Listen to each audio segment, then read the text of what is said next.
Richard Southern joins us now for the day's business news. And Richard, the boardroom battle within Rogers, the parent company of CityNews, continued today as family members on both sides of the company's board of directors fight for control. I mean, usually, board of director stories are pretty dry. They're pretty boring, Erica. Not this one, not at Rogers. I mean, here it is in a nutshell. The chairman of Rogers tried to fire the CEO, so the board fired him, so he fired the board. And now nobody's sure who's in charge of Rogers Communications. That's kind of it in a nutshell, apparently. One side is led by the ousted board chair, Edward Rogers, who claims he was reelected as board chair last night by a new board that he handpicked.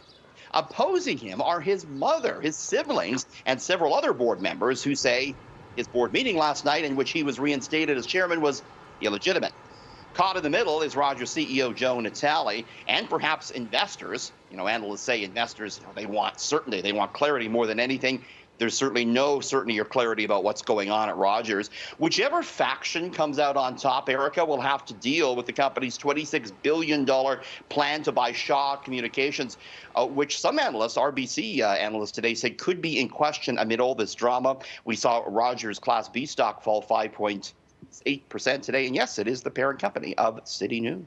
All right. And meanwhile, the Ford government is introducing legislation that would give employees more of a work-life balance.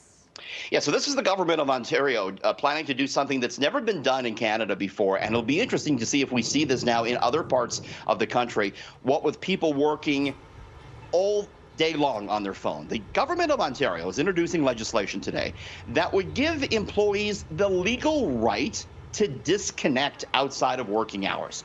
The bill would require employers with 25 or more staff to develop disconnecting from work policies, which could include the expectation, that you don't reply to emails after a certain time or that you put on your out of office notification. Here's Ontario's Labour Minister, Monty McNaughton. It's really important that every company ensures that they have a right to disconnect policy. We're going to be making changes to the Employment Standards Act to ensure that every company with 25 employees or more has a right to disconnect a policy, and the Ministry of Labour inspectors will ensure that there is a policy posted and it's enforced. What's more, Erica, the government of Ontario also looking to ban non-compete clauses, which typically ban an employee from taking their talents to another company after leaving their jobs, sometimes prevents them from doing that for several years. So interesting legislation in Ontario today. And finally, Tim Hortons is among many companies reportedly facing a staffing shortage, and now it might be impacting its bottom line. It sure is. Tim Hortons, its parent company, Restaurant Brands International, reported earnings today, and sales are up, but continue to fall short of pre-pandemic levels. The result, the company tells me, of many people still working from home. The coffee and donut chains, rural and suburban locations across Canada, are very busy. But the downtown ones are less so, with many people, again, still doing the work from home thing. Helping matters, Tim Hortons says, is the breakfast day part, which is doing better. They brought in fresh cracked eggs, which the company tells me is boosting the bottom line. But yeah, Tim Hortons says they're grappling with this labor shortage that's affecting restaurants of all kinds across the country, grappling as well with the supply chain issues and rising costs. Eric, I asked the chief operating officer at Tim Hortons today if we can expect price hikes.